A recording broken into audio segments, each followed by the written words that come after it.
Close your eyes now and let yourself drift backwards through time. Backwards beyond memory, beyond history, beyond the edge of all that you know, until you arrive in a place where the world was young and the stars were still learning their names. We are traveling tonight to ancient Mesopotamia, to the land between two rivers, where humanity first looked up at the darkening sky and wove stories from starlight. Here, in the sacred city of Uruk, where ziggurats rose like mountains from the desert plains, there lived a goddess whose beauty outshone all earthly things. Her name was Inanna, and tonight we will witness her gentle transformation, her ascent into the heavens as the evening star. Let the warm desert wind carry you now. Feel it brush softly against your face as the sun begins its slow descent toward the horizon. The air is growing cooler, more comfortable, and the sky above ancient Uruk is beginning to change, shifting from the bright blue of day into something softer, something deeper, into that magical threshold between light and darkness that the ancient ones called twilight. This is the time of transformation, the time of gentle transitions, when earth and heaven meet in peaceful communion. And it is here, in this liminal space, that our story begins. Let yourself settle into this ancient moment. Let the cares of your modern world fall away, like grains of sand slipping through an hourglass. For tonight, you are safe in the cradle of humanity's first civilization, and you are about to witness something timeless and beautiful. In the great temple of Uruk, Inanna stands at the threshold between her earthly realm and the vast cosmos above.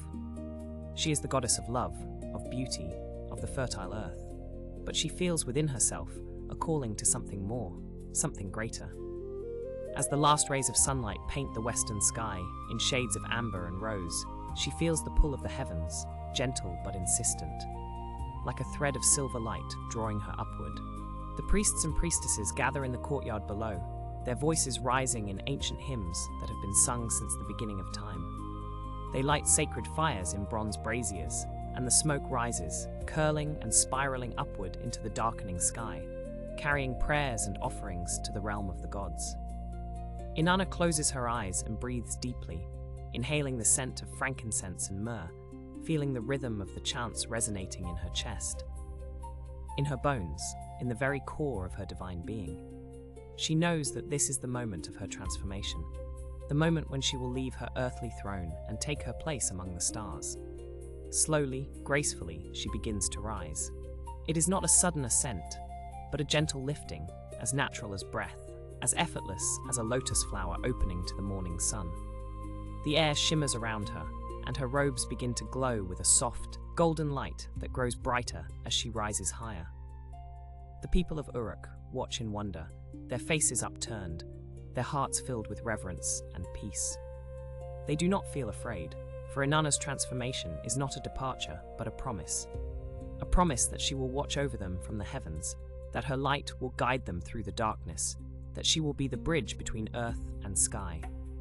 Higher and higher she rises, and as she ascends, the first stars begin to appear in the deepening blue above.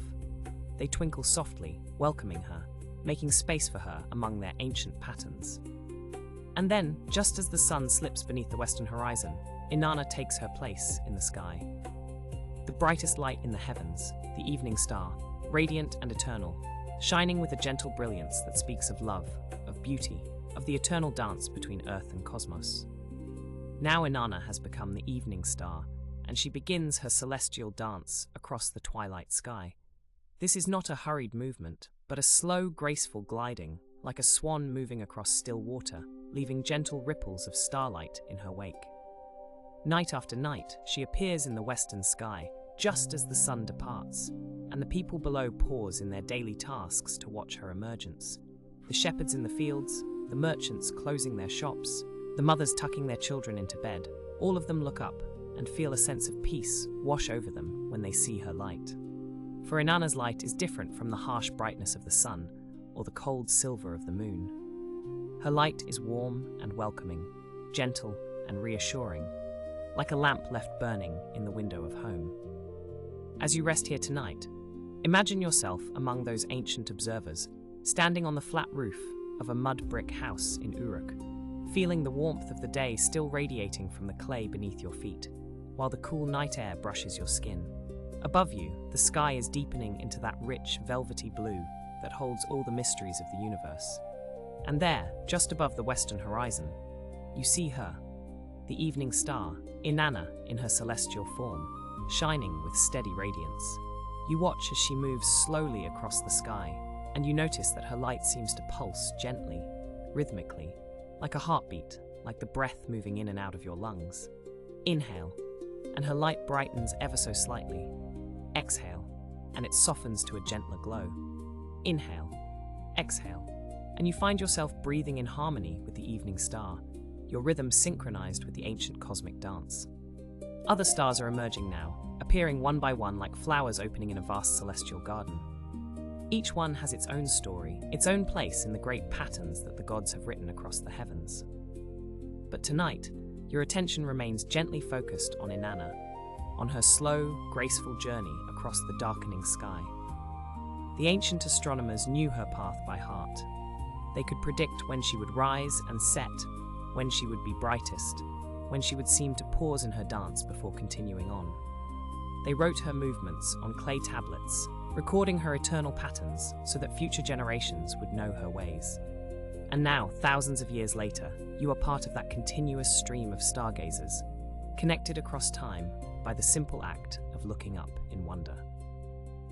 As the hours pass in our timeless story, Inanna continues her gentle dance, and we begin to understand the deeper meaning of her transformation. She is not separate from the earth, but an expression of it.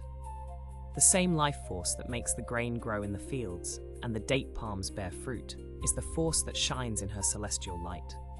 The Mesopotamians understood this connection deeply. They knew that heaven and earth were not separate realms, but two parts of one great whole, eternally intertwined, forever dancing together in harmonious balance. When Inanna shines as the evening star, she is reminding all who see her that the divine is not distant or unreachable, but present, close, as near as the sky above your head. Let yourself feel this connection now. As you lie comfortably in your own bed, safe and warm, imagine that you can sense the subtle thread that links you to those ancient stargazers, that connects you to Inanna herself, that binds earth to sky in an eternal embrace. This thread is woven from starlight and from the same cosmic dust that forms the clay of Mesopotamian fields, the same elements that make up your own body. You are, quite literally, made of stardust. And when you gaze at the stars, you are seeing your own ancient origins reflected back to you. Inanna understands this. As she moves through her celestial realm, she carries with her the memories of Earth, the scent of the temple incense, the sound of the Euphrates River flowing eternally toward the sea, the warmth of the sun on desert stone, the laughter of children in the marketplace. She has not left these things behind, but transformed them, woven them into her starlight, so that every evening when she appears, she brings with her a reminder of beauty, of love, of the sacred connection between all things. The night is deepening now, and more stars have joined Inanna in the sky. The great constellations that the Mesopotamians knew so well are taking their places. The bull of heaven, the scales of justice, the hired man walking behind his plough. Each one is a story, each one a memory preserved in light, hanging in the vast darkness like jewels on velvet cloth. But even among all these celestial wonders, Inanna remains the brightest, the most beloved, the gentle guardian who marks the transition from day to night, from activity to rest, from the outer world to the inner realm of dreams. As you breathe slowly and deeply, let your awareness rest on that transition. Feel how your own body is shifting from wakefulness to sleep, just as the sky shifts from light to darkness, just as Inanna shifted from earth to heaven. It is a natural process, as old as time itself, and you can trust it completely. And so we come to the peaceful conclusion of Inanna's transformation. Though her story, like the stars themselves, has no true ending, only an eternal continuation. Each evening she will rise, and each morning she will fade with the dawn, and this rhythm will repeat for all of time, constant and unchanging, a source of comfort and wonder for all who witness it. The ancient people of Uruk are settling into sleep now, just as you are settling into sleep. In their homes and in the temple precincts, on the city walls and in the desert camps beyond, they are lying down to rest, comforted by the knowledge that Inanna watches over them from her celestial throne. The evening star will remain in the sky for hours yet, moving slowly westward, following the path the sun took earlier, until she too sets below the horizon in the deep hours before dawn. But even when she is out of sight, she is not gone. She is merely traveling through the unseen realms, preparing for her next appearance, gathering starlight for tomorrow's display. You can let yourself drift now. Let yourself float on the gentle currents of this ancient story, knowing that you too are watched over, that you too are connected to something vast and eternal and beautiful. The same stars that shone on ancient Uruk shine on you tonight.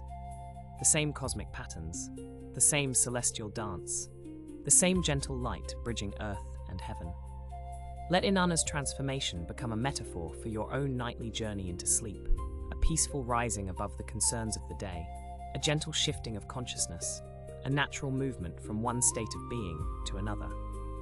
There is no effort required, no struggle, just as there was no struggle in Inanna's ascent.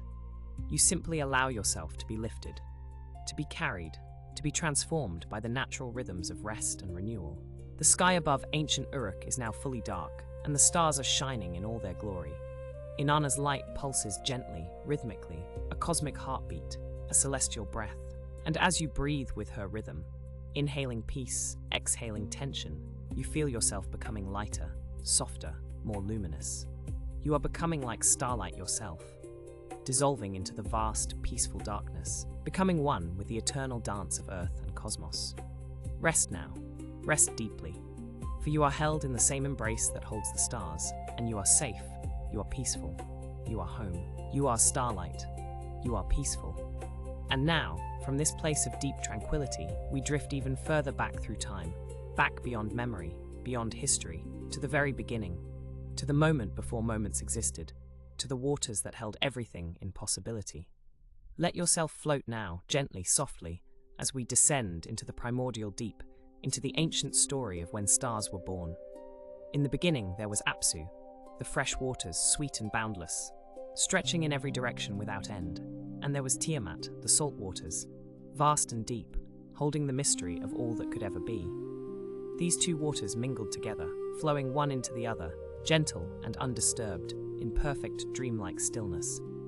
There was no sky yet, no earth, no stars to mark the passage of time. Only the soft, rhythmic movement of water breathing in and out, like the breath you take now, slow and easy, in and out.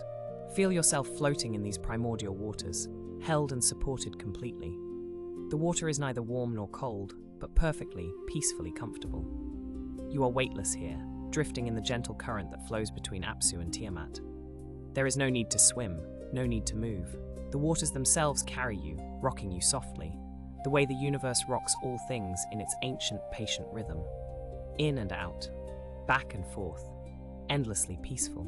Above you, if above existed yet, there is only soft darkness, not frightening, but welcoming. A darkness full of possibility, full of dreams waiting to take form.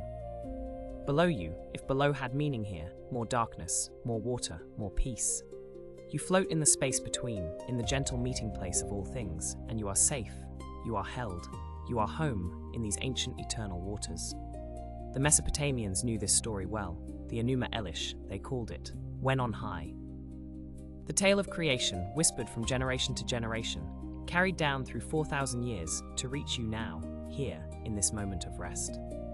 They told of how the universe began not with violence, but with mingling waters, with gentle mixing, with the slow dance of two vast oceans meeting and becoming one.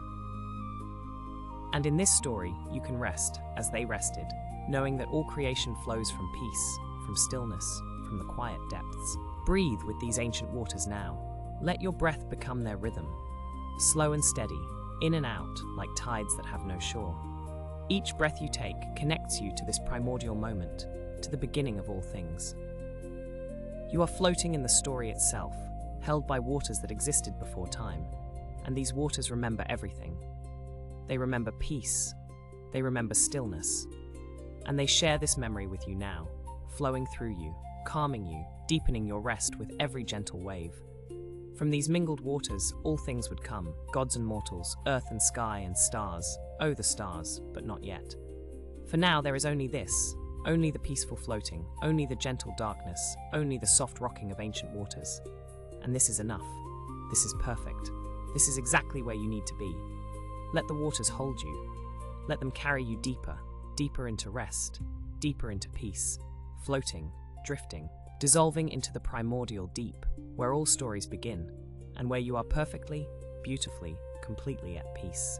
You are floating, peacefully floating, and in this floating, in this gentle suspension in the primordial waters, something begins to stir. Not suddenly, nothing is sudden here, but slowly, softly, like a dream taking shape within a dream. From the mingling of Apsu and Tiamat, the first gods emerge, not born exactly but formed, condensed from the waters themselves like mist becoming visible on a cool morning. They are quiet at first, these young gods, moving slowly through the deep, their presence like ripples spreading across still water. You sense them more than see them, gentle presences in the darkness, beings of light and water and possibility. They drift near you, around you, their movements creating soft currents that rock you even more gently, even more peacefully. There is no fear here, only curiosity. Only the slow unfolding of what must be. Time passes differently in these waters. Or perhaps time does not pass at all, but simply exists, all at once, like a vast pool you can enter at any point. Days and nights have no meaning yet. There is no sun to rise, no moon to wane, only the eternal twilight of the deep, the soft darkness that holds everything. You continue to float, and the young gods continue their slow dance, and all is well. All is peaceful. All is as it should be. But change comes, as change must, even here in the beginning. The waters begin to shift, not violently, but with purpose, with direction. From the deep emerges a figure, radiant, powerful yet gentle. Marduk, the wise one, the creator, the arranger of all things. He rises through the waters like dawn rising through darkness, and where he moves, light follows, soft, golden light that illuminates the deep without breaking its peaceful spell. Marduk sees what must be done. He understands the pattern that wants to emerge from chaos. And he begins his work not with force, but with patience, with care, with the slow precision of an artist crafting something meant to last forever. You watch him, or perhaps you simply sense him, as he moves through the waters, his hands reaching out to shape the formless, to give order to the dancing elements, to create the structure upon which all existence will rest. He speaks words, ancient words in a language that exists before language, words that are less sound and more intention, more vibration, more rhythm. These words ripple through the waters, through you, creating patterns, establishing cycles, setting in motion the great rhythms that will govern all things. You feel these words in your body, in your bones, in your breath, and they calm you, they soothe you, they remind you that you are part of this pattern, this rhythm, this ancient and eternal order.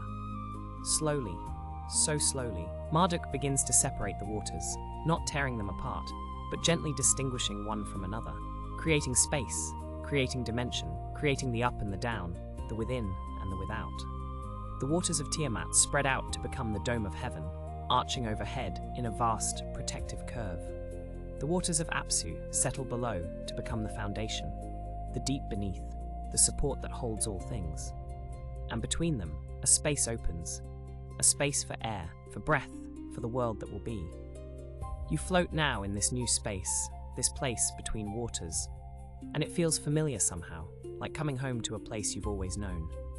The water sky above you glimmers with possibility, the water earth below you hums with potential, and you, suspended between them, are perfectly balanced, perfectly at peace. Marduk continues his work around you, his presence like a gentle guardian, ensuring that every element finds its proper place, that every piece of creation settles into its eternal home. And you settle too, deeper into rest, deeper into peace, held between the waters, safe in the space that Marduk has made, floating, drifting, dissolving into the gentle order of all things. The space between the waters is peaceful, so peaceful. And now Marduk turns his attention upward, to the vast dome of heaven that curves above you like a protective embrace. This will be the realm of light, he decides, the realm of guidance, the realm of stories written in fire across the darkness. This will be where the stars will live, where they will dance their eternal dance, where they will watch over all who sleep below. and so he begins to place them, one by one, each star carefully chosen, carefully positioned, each one a small miracle of light. Watch now as the first star appears, a single point of light in the vast darkness above. It flickers gently, finding its strength, finding its voice. Then another appears, and another, each one blooming like a flower opening at dawn, soft and gradual, and perfectly timed. The stars do not rush into being, they emerge slowly, patiently, as all good things do, each one taking its place in the pattern that Marduk envisions, the great celestial map that will guide and comfort all who gaze upward. The rhythm of their appearance is soothing, hypnotic, like watching gentle rain fall on still water. One star, then a pause, then two more, then a pause, then three together, forming a pattern, a shape, a constellation. Marduk's hands move slowly through the waters of heaven, and where his fingers touch, light springs forth.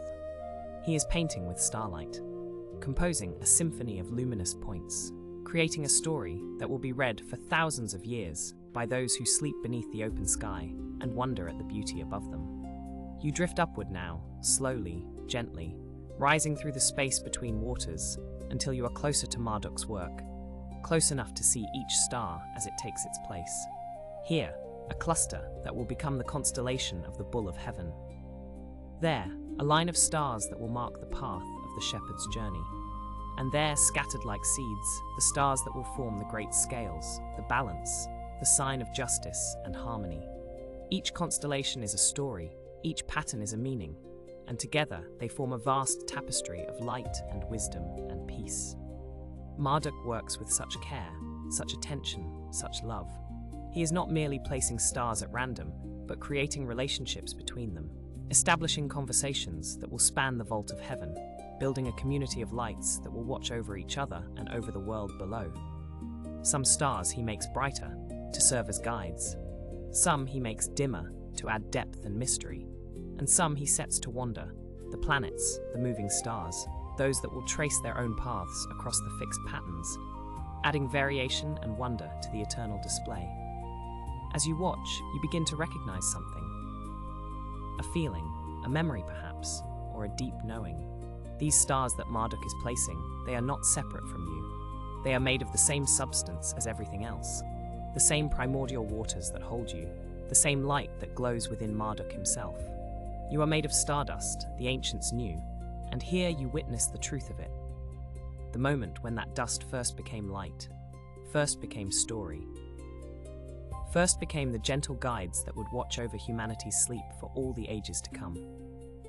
The placing of the stars continues, slowly, rhythmically, endlessly peaceful. Time stretches and softens here.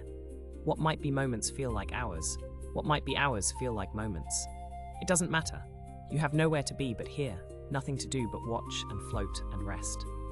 Each new star that appears adds to your peace, deepens your relaxation, carries you further into the gentle darkness of sleep. The dome of heaven fills gradually with light. Not bright, jarring light, but soft, distant light. The kind that comforts rather than disturbs. The kind that says, you are not alone, you are watched over. You are held in a pattern greater than yourself. Breathe with the rhythm of creation now. As each star appears, breathe in. As it settles into place, breathe out, in and out. Light and darkness, being and belonging. All flowing together in the gentle current of Marduk's work. You are part of this creation. You are witnessing it and experiencing it, and becoming it all at once.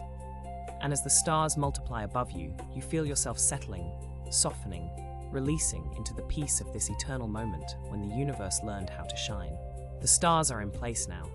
The dome of heaven is adorned, and from where you float, suspended in the peaceful space between waters, you can see the full tapestry of light that Marduk has woven.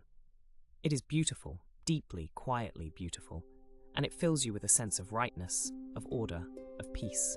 But Marduk's work is not quite finished. The stars exist, yes, but they must also move. They must travel their appointed paths. They must mark the passage of time that will soon begin its eternal flow.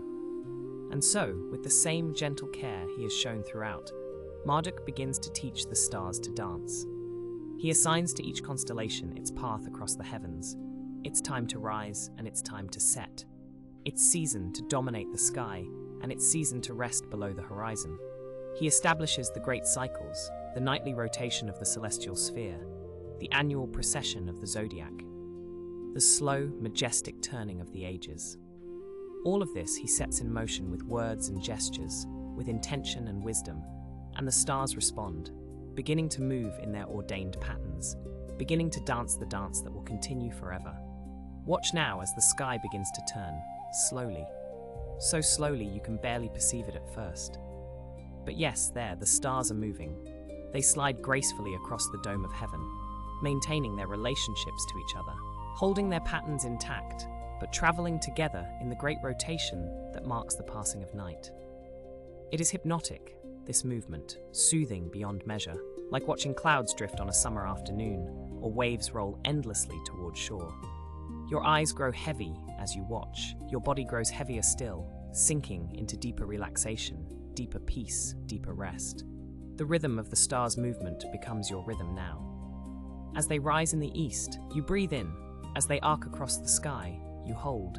As they set in the west, you breathe out, in and out, rising and setting, appearing and disappearing, all part of the great cycle, the eternal pattern that governs all things. You are not watching from outside anymore. You are part of the dance. You are one with the turning sky. You are moving with the stars at their pace in their eternal peace.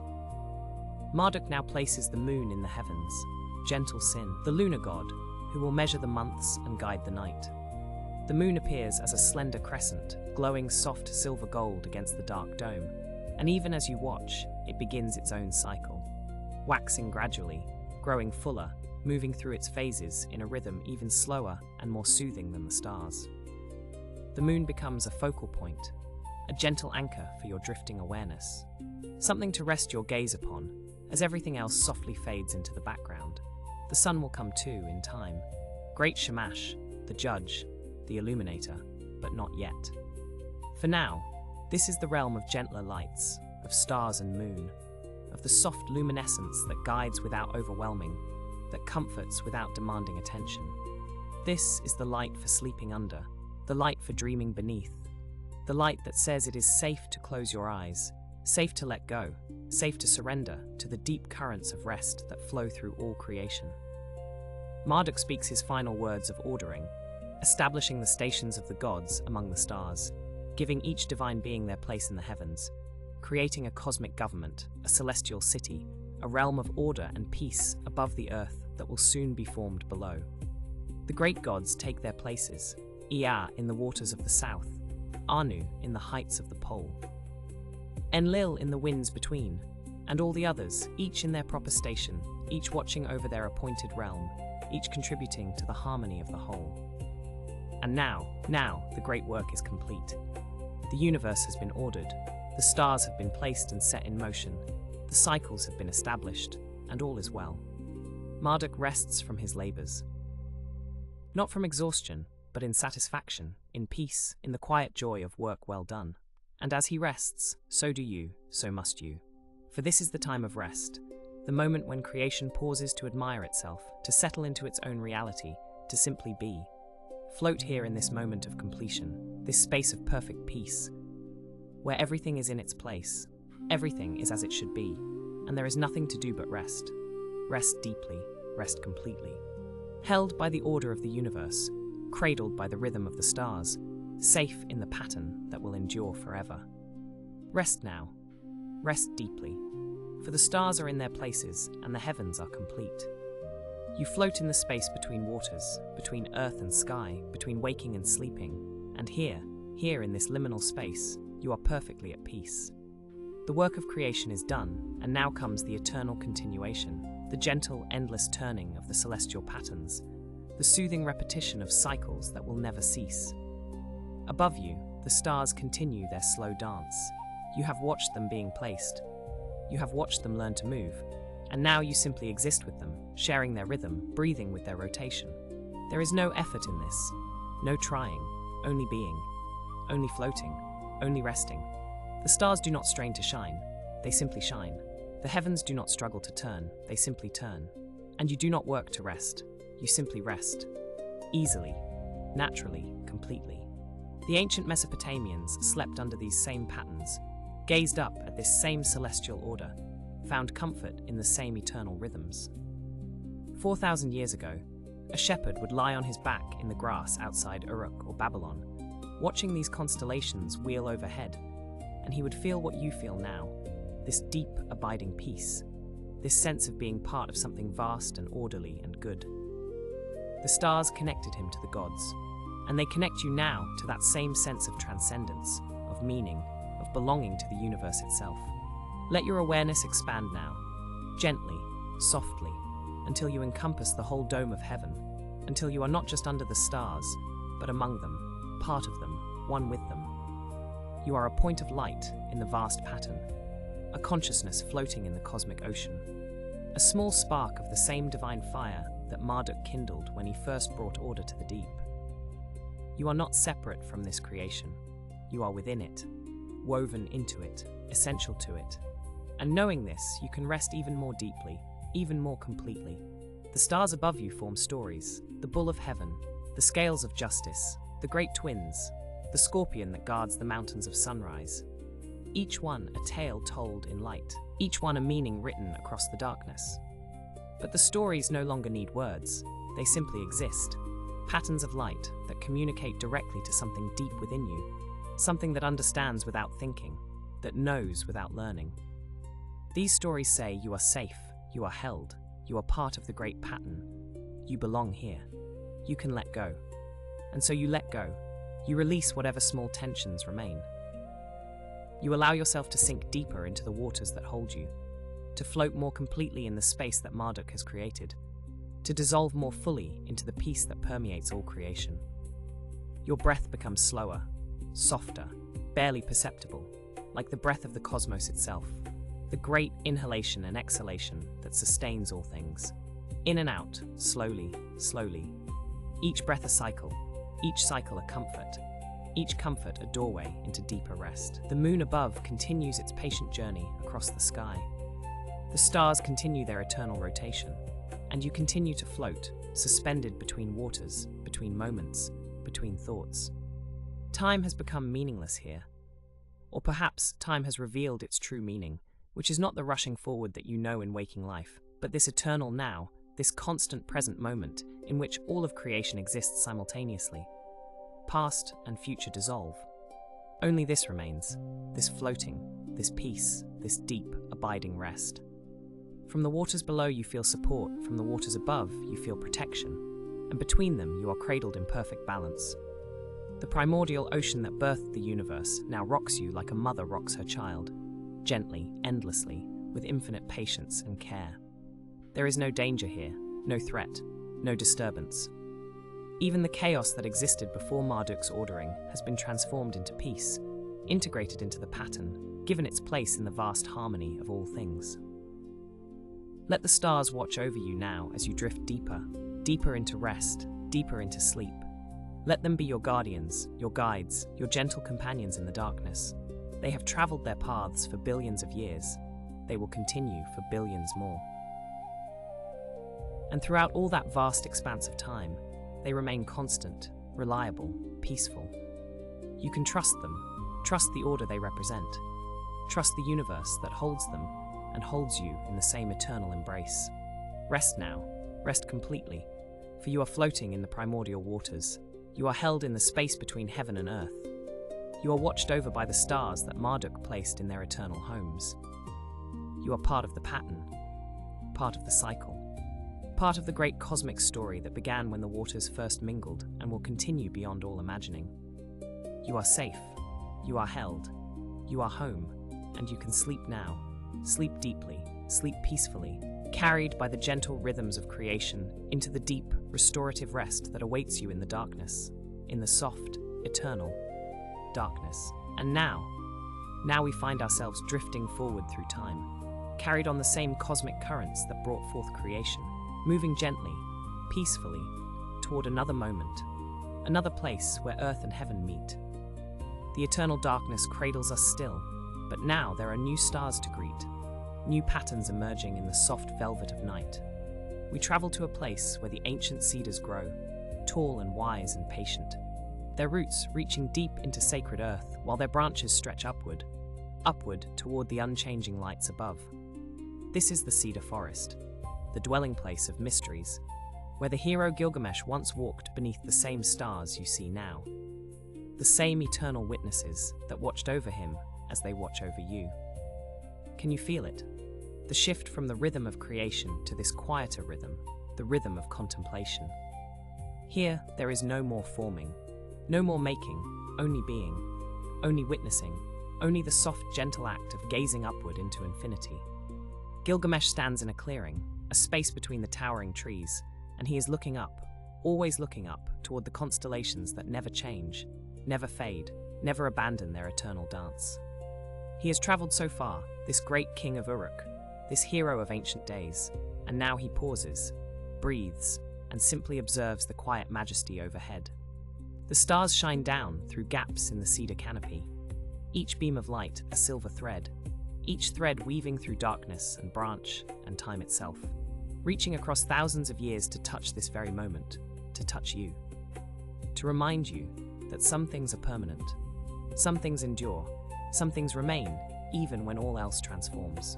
And as Gilgamesh stands there, so still, so quiet, we drift closer, moving through the forest air like mist, like memory, until we are beside him, sharing his view, sharing his wonder, sharing the deep meditative peace that comes from recognizing something larger than yourself, older than your worries, more eternal than your fears. The cedar forest breathes around us, a gentle whisper of wind through ancient branches, the soft creak of wood that has stood for centuries, the quiet rustle of needles far above, and through it all, through every sound and silence, the stars continue their watch, patient, luminous, infinitely calm. The stars above the cedar forest have names, ancient names spoken in languages long forgotten by most, but remembered by the sky. Gilgamesh knows some of these names, learned them as a child in the courts of Uruk, traced their patterns with his fingers in the cool night air while priests told stories of gods and fate. And now those same patterns look down on him, unchanged, exactly as they were when he was young, exactly as they will be long after he is gone. This is what he contemplates, standing so still beneath their light, this strange truth of immortality and impermanence woven together. He is mortal, flesh and bone and beating heart, a creature of earth who will one day return to earth. But the stars remain. Each point of light is a marker of eternity, a reminder that while his story will end, the great story continues. The cosmos keeps turning. The constellations keep their appointed rounds through seasons and centuries and ages beyond counting. There is comfort in this, deep comfort, the kind that settles into your bones and tells you it is safe to let go, safe to release, safe to rest. You need not hold up the sky, it holds itself. You need not maintain the patterns, they maintain themselves. You need not remember everything, for the stars remember. They remembered for Gilgamesh. They remember for you. Through the cedar branches, one star shines brighter than the rest. Perhaps it is Inanna in her evening aspect, Venus the Wanderer. Or perhaps it is simply a star that has chosen this moment to shimmer with particular beauty. Gilgamesh sees it, and his breath slows, deepens, becomes part of the forest's breathing, part of the night's breathing, part of the eternal respiration of the universe itself. In and out, like waves upon a distant shore, like the slow turning of celestial wheels, like the gentle rhythm of a heart at peace. The light from that bright star filters down through layer upon layer of cedar needles, diffusing, softening, becoming not one beam but many, a cascade of gentle luminescence that seems to hold something precious, something holy, something that speaks without words about the nature of existence. To be here, now, beneath these trees, beneath these stars, is to be connected to every moment that has ever been. Every seeker who has ever gazed upward and wondered, every soul who has ever felt small beneath the vastness, and yet somehow held, somehow seen, somehow part of the infinite pattern.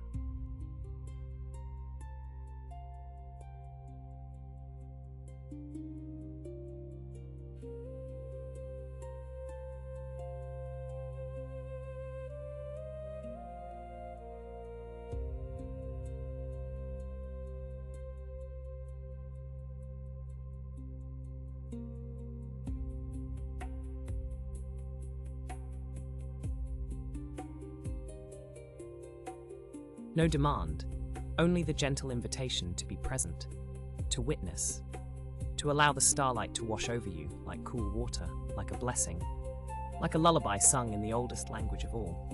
Each star above carries a story, a myth woven by the people of Mesopotamia who saw in those patterns the faces of gods and the paths of destiny. The bull of heaven stands proud in his corner of sky, Taurus the eternal, strong and patient.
And now, in this deep stillness, Gilgamesh closes his eyes, not to shut out the stars, but to see them differently, to see them as they appear behind closed lids, as memory, as feeling, as the imprint of light upon darkness.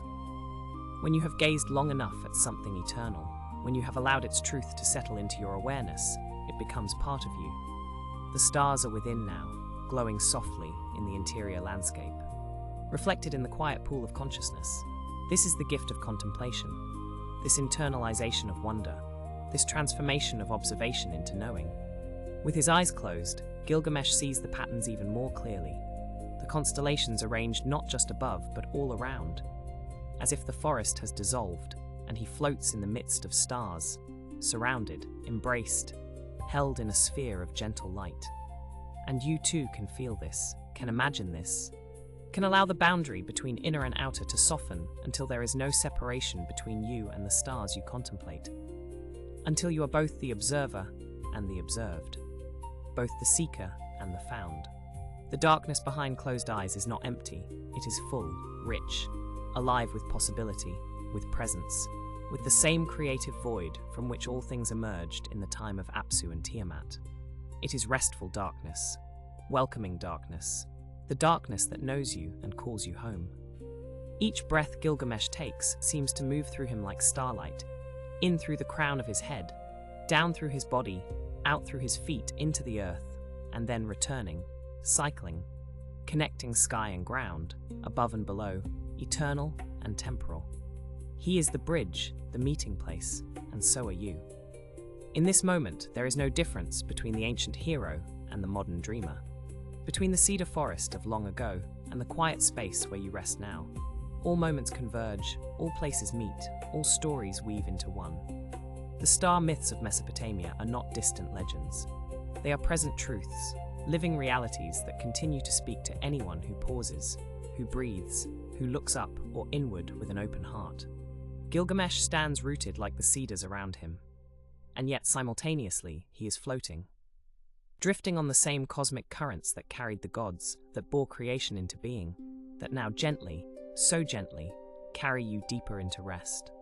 The trees whisper their approval, the stars hum their ancient song, and everything invites you to let go just a little more, to release just a little further, to trust that you are held, you are seen, You are part of this vast, beautiful, eternal pattern that needs nothing from you except your presence. Your breath, your willingness to rest. The night deepens, softens, becomes even more gentle as Gilgamesh remains in his meditation beneath the cedar forest stars. The hours pass like slow breaths, unmarked, unmeasured, simply flowing from one moment of peace to the next. The stars wheel overhead in their appointed paths, turning so slowly it seems they do not move at all. And yet they are dancing, always dancing. The great cosmic dance that never begins and never ends. Each point of light above is steady, reliable, a companion in the darkness. And Gilgamesh knows them as old friends now, as guides who have walked with him through every night of his journey, through every question he has carried, through every fear and hope and dream. They do not judge, they do not demand, they simply shine. And in their shining, they offer the most profound teaching, which is that you need only be what you are. Need only shine with whatever light you have been given. Need only take your place in the pattern and trust that your presence, exactly as you are, is enough, is necessary, is beautiful.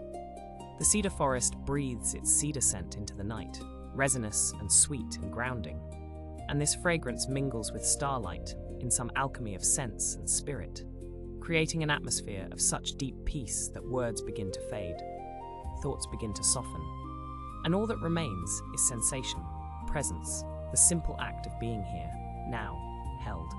Gilgamesh's journey has been long, filled with trials and losses, with questions that have no easy answers. But here beneath these stars, in this moment, there is no need for answers. The stars do not explain, they simply exist. And in their existence, they whisper that some mysteries are not meant to be solved but lived, experienced, honored, mortality and eternity, change and constancy, the personal and the infinite. These opposites meet and merge beneath the cedar forest canopy. And in their meeting there is no conflict, only paradox, only the deep truth that both all, everything is real and sacred and exactly as it should be. You are mortal and you are eternal. You are small and you are infinite. You are alone, and you are never alone. The stars know this, have always known this, and they offer their light freely, gently, endlessly to remind you. As the night stretches on, as the constellations continue their slow processional, Gilgamesh finally allows himself to sink down, to sit upon the forest floor, to rest his back against the trunk of an ancient cedar, and to simply receive, to stop questing, stop searching, stop wondering, and to simply be, bathed in starlight, cradled by earth, witnessed by heaven, held in the eternal now that stretches backward through all of history and forward through all of time to come. And you too can rest now, can let your own journey pause, can allow the stars of Mesopotamia to watch over you as they watched over Gilgamesh, as they watched over Inanna, as they watched over Marduk and all the gods and heroes and dreamers who have ever gazed upward and felt the infinite tenderness of the cosmos gazing back. Rest now. Rest deeply. The stars will keep their vigil. The cedars will stand their watch. And you are safe. You are held. You are home beneath the unchanging stars. And now, as the stars keep their eternal vigil, as the cedars stand in silent watch, you feel a change in the heavenly light above you. The constellations that have guided you through this ancient night begin to pale, just slightly, softly, as a new presence emerges from the eastern horizon. This is the light of Sin, the moon god of Mesopotamia, the celestial shepherd, rising once more to begin his eternal monthly journey across the dome of heaven. The ancient people knew him well. Oh, they knew him deeply, for his was the light that measured their lives, their months, their sacred seasons. Sin, whose name means light itself, whose silver glow has witnessed every human story since the first shepherd gazed upward from the first flock. Feel his presence now, gentle and constant, as the night deepens around you and his journey begins once more. The shepherds of ancient Sumer would lie just as you lie now, beneath the open sky, their flocks settled and sleeping in the darkness, and they would watch for Sin's appearance with a devotion born of necessity and wonder intertwined. For Sin was not merely a distant celestial body to them. No, he was the great calculator, the measurer of time, the one who divided the endless flow of days into comprehensible cycles. His silver boat sailed the cosmic ocean, night after night, phase after phase. And in his journey, they found rhythm, they found order, they found peace. Just as you find peace now, watching his light emerge, soft and promising against the deep darkness of the celestial vault. Sin rises slowly, so slowly, as all eternal things do. There is no hurry in the heavens, no rush, no anxiety, only the patient unfolding of what has always been and will always be. His crescent form appears first, delicate as a silver thread, thin as hope itself, hanging in the eastern darkness like a gentle promise. The shepherds would smile to see this slender curve, for it marked the beginning, the birth of the new month, the renewal of the cycle. Everything begins again. Everything is fresh and possible when sin appears as the youngest crescent. And you too can feel this renewal, this gentle beginning, as you rest beneath his emerging light, letting go of all that came before, settling into the simple peace of starting over and over, in endless soothing cycles. The air grows softer around you as sin climbs higher, imperceptibly higher, through the garden of stars. His light is not harsh like the sun's, not demanding or exposing, but tender, almost tentative, the way moonlight has always been. It does not insist, it offers. It suggests shadows and silver without forcing clarity upon the world. The shepherds loved this gentleness, for it allowed them to see enough without being overwhelmed, to watch their flocks without being blinded, to think their quiet thoughts in the companionable darkness that moonlight makes luminous but never bright. This is the light that heals, the light that soothes, the light that asks nothing of you except that you receive it. Rest in it. Let it wash over your closed eyes and peaceful breath as you sink deeper into stillness. Night after night, the shepherds watch, and night after night. Sin grows. This is the beauty of his journey, the perfect predictability, the comforting certainty of his transformation. What was a slender thread becomes a bow. What was a bow becomes a half circle. What was half becomes fuller, and fuller still. Each night adding light, adding presence, adding silver to the darkness. The ancient watchers could set their lives by this rhythm, plant by it, harvest by it, celebrate sacred festivals when sin reached his fullness.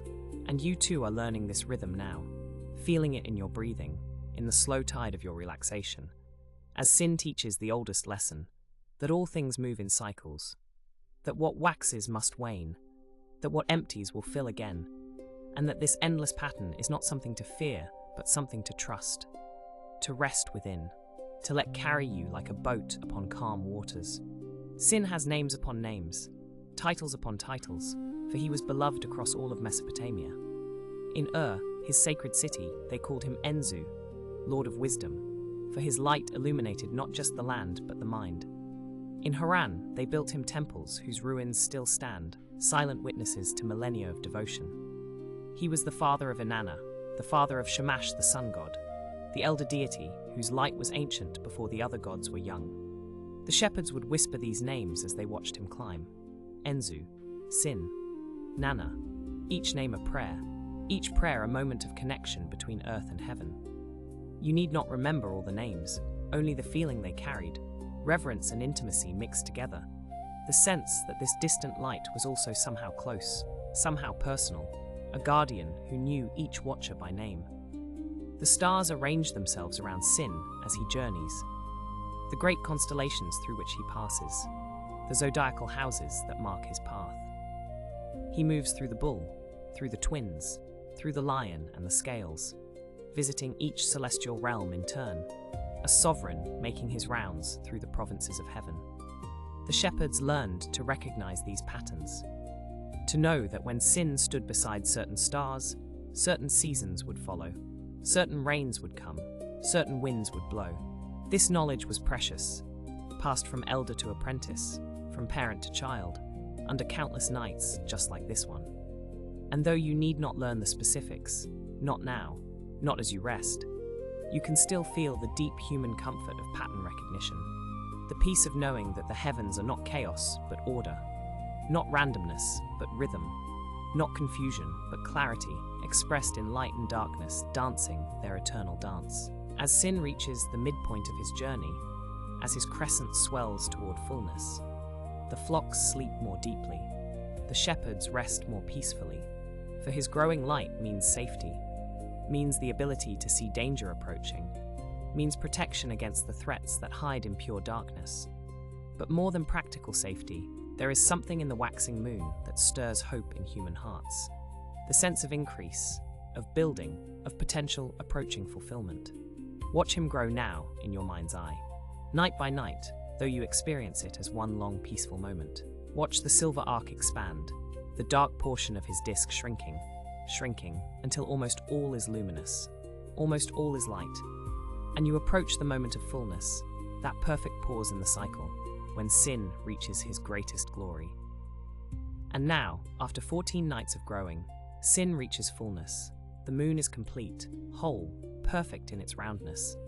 The shepherds would celebrate this moment, this zenith, for when sin was full, the night was transformed. No longer the realm of darkness, but a landscape painted in silver, where shadows were crisp and the world was visible even at midnight. You can see it now, the full moon rising, massive and luminous, climbing with patient dignity into the heart of the sky. This is the peak of the cycle, the moment of culmination. And yet there is no tension in it, no anxiety, for the shepherds knew that fullness is not an end, but a turning point, the top of the wheel that must, by its nature, begin to descend. And in this knowledge there is profound peace, the peace of accepting that nothing stays full forever, that completion contains within it the seed of new beginning, that the cycle itself is the gift, not any single moment within it. Under sin's full light, the desert blooms silver, the rivers run like molten mercury, the palm trees cast shadows so black they seem cut from night itself. The shepherds would sometimes stay awake through the entire night when the moon was full, not from necessity, but from joy, from the simple pleasure of existing in such beauty. They would tell stories, old stories, stories of sin himself, of how he once was captured by demons and had to be rescued by the other gods, of how his light failed and the world fell into terror until he was freed. These myths explained the eclipse, that terrifying moment when sin's face was covered, when his light was devoured by shadow. But tonight, this eternal tonight of story and rest, there is no eclipse, only the full, undiminished presence of the moon god in all his glory, watching over you, watching over all who sleep beneath his gaze, benevolent and constant and bright. Breathe in the silver light. Let it fill your lungs like cool, luminous air. Let it settle into your bones, your blood, your dreaming mind. The ancients believed that moonlight had qualities, that it was not just visible light, but a substance, something that could affect the body and soul. They were not entirely wrong, for there is something in moonlight that alters consciousness, that makes the world feel liminal, between waking and dreaming, between the solid day and the mysterious night. You exist in that liminal space now, held between the story and sleep, between listening and dreaming, between consciousness and the deep rest that awaits you. Sin's full light marks this threshold, illuminates it, makes it a place of peace rather than uncertainty. The shepherds knew that fullness does not last, and they did not wish it to. For if the moon stayed full forever, there would be no cycle, no rhythm, no return. And humans need return, need the comfort of things coming round again, need to know that what passes will pass this way once more. So as sin hangs at his fullest, there is already, secretly, the beginning of the waning, the gentle, inevitable decrease that is not loss but transformation, not ending but continuation. The shepherds would watch the first night after fullness, looking for the tiny shadow at the moon's edge, the first sign that sin had begun his return journey, back toward darkness, back toward the slender crescent, back toward the beginning that is always waiting at the end of every cycle. And in this endless turning, this patient wheel of light and shadow, they found not sadness but comfort, the deepest comfort, the knowledge that all things return, all things renew, all things come home. Now comes the waning, the gentle decrease, the return. Night by night, sin releases his light back into the cosmic darkness from which it came. What was full becomes gibbous, what was round develops a shadow at its edge, and that shadow grows, slowly, patiently, consuming silver and replacing it with darkness. But this is not a death. The shepherds never saw it as loss, for they understood that sin was making his necessary journey, traveling back toward renewal.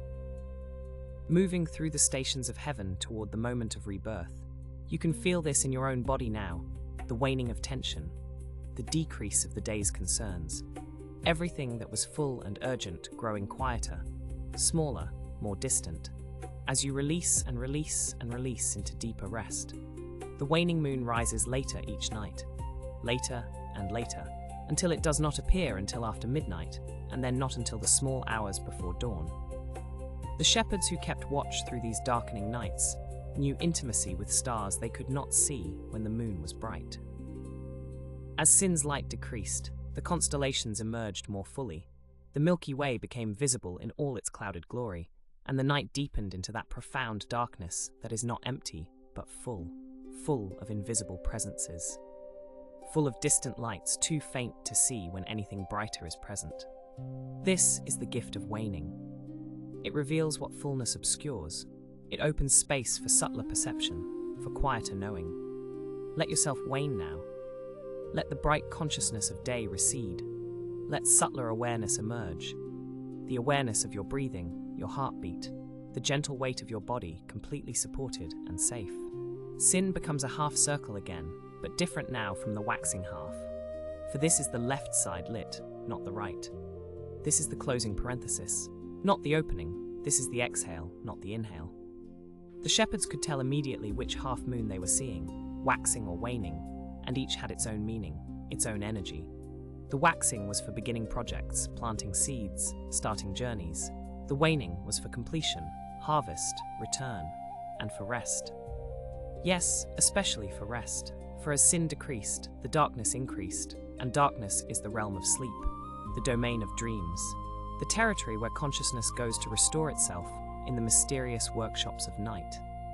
You are in waning now, in the falling away of all effort, all striving, all need to be full or bright or present. You are decreasing into rest, and it is exactly right, exactly perfect, exactly what this moment calls for. The old crescent returns, but now it appears in the west, in the evening, where the waxing crescent appeared in the east at dawn. Everything mirrors, everything balances, and sin becomes once more that delicate silver thread, that bow of light so thin it seems impossible, seems as if a breath could extinguish it. But it does not extinguish, not ever, for even as it thins to invisibility, even as sin prepares to vanish into the dark of the moon, the shepherds know he is not gone. He is merely hidden, merely resting, merely preparing for his return.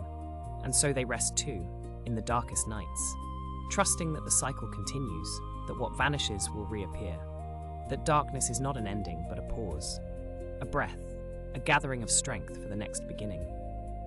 Trust this now. Trust the darkness behind your closed eyes. Trust the vanishing of thought into sleep, for you too will return, renewed when morning comes. But morning is far away, so far away, and there is only this moment, this waning, this gentle, perfect decrease into nothing, into everything, into rest, and then the dark of the moon. Sin vanishes completely from the sky, for 3 nights, or is it 2 or 4? Time becomes uncertain in his absence. There is no moon at all, only stars, only the deepest darkness, only the void from which all light emerges and to which all light returns. The shepherds called this time the moon's death, but they meant it in the sacred sense, the death that precedes rebirth, the necessary emptiness before new filling.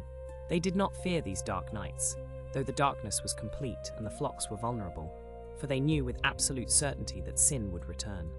He always returned. Every cycle of their lives, every month of every year, every generation stretching back to the first humans who ever counted days. Sin had returned. This was the most trustworthy truth in the universe, more reliable than any human promise, more certain than stone. That what the moon does, he will continue to do, vanish and return, die and be reborn, empty and fill, forever and ever and ever. In this darkness, this complete darkness of the moon's absence, rest most deeply. For you have followed sin through his entire journey, from thin crescent to fullness, from fullness back to vanishing, and now you arrive at the sacred emptiness, the place of no light, the pause between cycles. This is the place of deepest sleep, where dreams are born, where the soul renews itself beyond the reach of consciousness. The shepherds would sleep longest on the moonless nights, would surrender most completely to rest, for there was nothing to watch, nothing to measure, nothing to do but trust the darkness and let it hold them. Let it hold you now, this ancient darkness, this cosmic emptiness that is not absence but presence, not void but fullness beyond comprehension. Not ending, but the secret beginning already underway beneath the surface of things. Sin is not gone, even now, even in complete invisibility. He is still there, still traveling his path, but on the far side of the sky, between earth and sun, hidden in the brilliance of day that your closed eyes do not see. He is always there, always present, even when invisible. Just as the truth of you remains even when you sleep, even when you forget yourself in dreams, even when consciousness dissolves into the vast dark ocean of rest. You do not disappear when you sleep. You are held, you are carried, you continue, and you will return to yourself, renewed. Just as sin will return to the sky, just as the cycle will complete and begin again, just as it always has, just as it always will, in patterns older than cities, older than agriculture, older than human language, old as the earth and moon themselves, dancing their eternal dance in the darkness and the light. And even now, even as you rest in this deepest darkness, the new crescent is already preparing to appear. It is inevitable, it is promised. It is the nature of cycles to continue, to return, to begin again. Soon, though you will not see it, though you will be deep in sleep and dreaming, the thin thread of silver will appear again in the eastern sky, and the shepherds of some distant morning will smile to see it, will whisper a prayer of welcome, will feel again that ancient hope that comes with all beginnings. But you need not wait for it. You need not watch for it. For your task now is simply this: to rest, to trust, to release yourself completely into the darkness, into the cycle, into the eternal rhythm of sin's journey, knowing that all is well, all is ordered. All is held in patterns of perfect beauty and perfect peace. The moon god watches over all who sleep, even as he himself rests in darkness. And you are safe. You are held. You are carried on the silver boat through the cosmic ocean, traveling through the night, through dreams, through the turning wheel of light and darkness. Home. Always home. To the place of rest beneath the watchful sky, where cycles turn and turn and turn. And you are held. You are safe. You are home. You are home. You are home. You are home. You are home. You are home. And here in this sacred place of rest, beneath the eternal sky of ancient Mesopotamia, all the stories begin to settle. Like dust motes dancing down through shafts of starlight, down and down and down, to where they belong. The evening star still gleams in the west, where Inanna first claimed her place, soft and steady, constant and sure. And the constellations that Marduk arranged with such care still trace their patient paths across the heavens, turning, always turning, in the rhythm that was set at the beginning of all things. Can you feel it? That ancient rhythm, that pulse of creation that moves through everything, through the stars, through the night, through your own breath as it rises and falls, rises and falls. You have journeyed so far through the gates of Uruk, through the waters of creation, through the cedar forest where Gilgamesh contemplated eternity, through the gentle cycles of the moon. And now you arrive at the place where all these stories converge, where they meet and merge and become one vast, peaceful sky. The ziggurat towers still reach upward in the distance, their ancient stones holding the memory of countless nights, countless watchers, countless souls who looked up at these very same stars and felt the wonder, the connection, the peace. And the priests are long since silent, their work complete, their observations recorded in clay that has returned to dust. But the stars remain, eternal and unchanging. And you are part of this, part of the eternal pattern, part of the great story written in light across the darkness. Let yourself settle now. Settle like the stars settling into their appointed places, each one knowing exactly where it belongs. And there is Inanna, the evening star, the morning star, the bright beacon who traveled to the underworld and returned, who knows both darkness and light.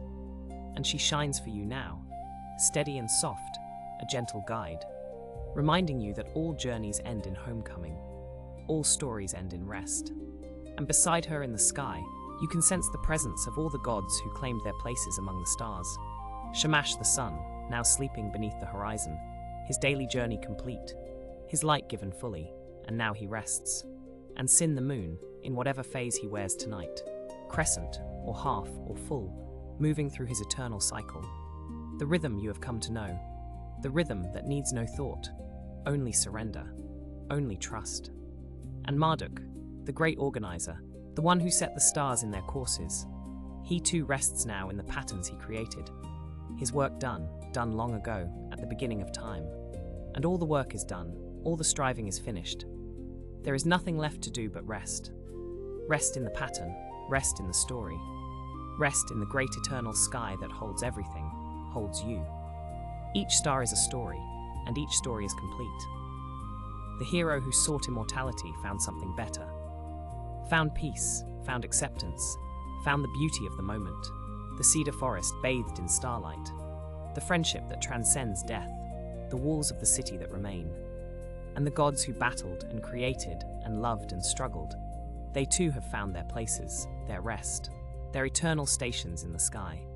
And the waters of Apsu and Tiamat that once churned with chaos, they are calm now, still and deep and peaceful, reflecting the stars, mirroring the light, and you float on those waters, safe and held, rocked gently by the rhythm of creation, the breath of the universe, in and out, in and out. Rest now, rest. There is nothing to seek, nothing to strive for. The stars have been counted, the patterns have been learned, the wisdom has been gathered, and now it all dissolves into simple presence. Simple peace. Can you see them? The ancient ones, the shepherds in the fields, the priests on the ziggurat steps, the travelers in the desert, all looking up at this same sky, feeling this same peace. And they are all at rest now. Return to the earth. Return to the stars. Return to the great cycle that holds everything. And their watching continues in you, in this moment, in this breath. You are the latest in an unbroken line of stargazers stretching back to the very beginning, to the first humans who looked up in wonder, who saw patterns in the chaos, who told stories to make sense of the infinite. And those stories have carried you here, to this moment of perfect rest, where understanding gives way to simple being, where knowing gives way to dreaming.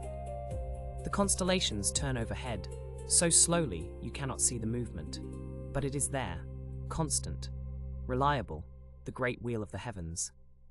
And Gilgamesh is there among the stars, his restless seeking transformed into eternal stillness.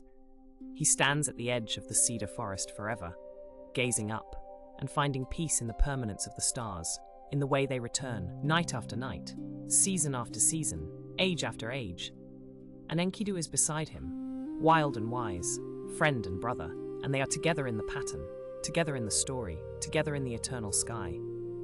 And you are with them, part of the pattern, part of the story, part of the eternal watching that is also eternal rest. Your breath moves like the cycles of the moon, in and out, waxing and waning, full and empty, and all of it is perfect. All of it is exactly as it should be. Soft, soft, everything is soft now. The edges of the stories blur and blend. The distinction between earth and sky grows gentle and unclear. Are you floating among the stars, or are the stars floating in you? It doesn't matter. It doesn't matter. All is one vast field of peaceful darkness studded with gentle lights. Each light a story, each story a blessing, each blessing a gift of rest. The temple bells have long since fallen silent. The hymns have faded into the wind. The clay tablets have crumbled, but the essence remains. The truth remains. The peace remains. And it is here, all around you, inside you. You are cradled in the same darkness that existed before creation. The same peaceful void where Apsu and Tiamat slept before the world began. And you are held by the same light that Marduk kindled when he set the stars in their courses. Both darkness and light, both void and form, both story and silence. The words themselves grow softer now, less important, giving way to pure feeling, pure presence. The rhythm of the language like the rhythm of breathing, like the rhythm of the tides, like the rhythm of the stars wheeling overhead. Inanna rises and sets, rises and sets, rises and sets. The moon waxes and wanes, waxes and wanes, waxes and wanes. The constellations turn and turn and turn, and you rest and rest and rest, held in the eternal pattern, held in the ancient story, held in the vast loving presence of the cosmos itself, which has been telling its story for billions of years and will continue long after this moment. But this moment is perfect, complete, whole. Nothing to add, nothing to take away. Just the stars, and the darkness, and the breath, and the peace, the deep, deep peace. Sleep now, sleep. The stories are complete, the journeys are over. The stars keep their watch, and you can let go, let go, let go. Soft darkness, gentle light, the space between where dreams are born, where rest is deep, where peace is infinite. The ancient Mesopotamian sky spreads above you, below you, around you, through you. And every star is singing, so softly, a lullaby older than memory, older than words. The tone of creation itself, the hum of being. And you are part of that hum, part of that song. You don't have to listen, you don't have to understand, just let it carry you, carry you, carry you, down into softness, into warmth, into the deep rest that has been waiting for you since the beginning of time. The gods are sleeping, the heroes are sleeping, the ancient watchers are sleeping, and you join them now in the great communal rest, the peace that passes understanding. Inanna's light grows softer, dimmer, or perhaps your eyes are simply closing. It doesn't matter, she is still there, still watching, still guiding, even in sleep. Especially in sleep. The moon continues his journey, so slow, so patient, requiring nothing from you, giving everything. The rhythm, the cycle, the eternal return, and the stars, the countless stars, each one a point of light, a point of peace, scattered across the infinite. And the infinite is kind, the infinite is gentle, the infinite is holding you, now, and now, and now. Sleep, sleep. Let the stories dream themselves, let the stars turn, let the breath breathe itself. You are home, you are safe, you are held in the eternal sky, where all stories sleep, where all light rests, where all is well, all is well, all is well. The Mesopotamian sky, ancient and eternal, watches over you, as it has watched over countless souls, as it will watch forever. And you can rest now, rest completely, held in starlight, held in story, held in peace, deep rest, deep sleep, sleep, sleep, sleep. Thank you for listening tonight. If this story helped you drift off, consider leaving a like and subscribing for more calming stories. Sweet dreams, and I'll see you next time.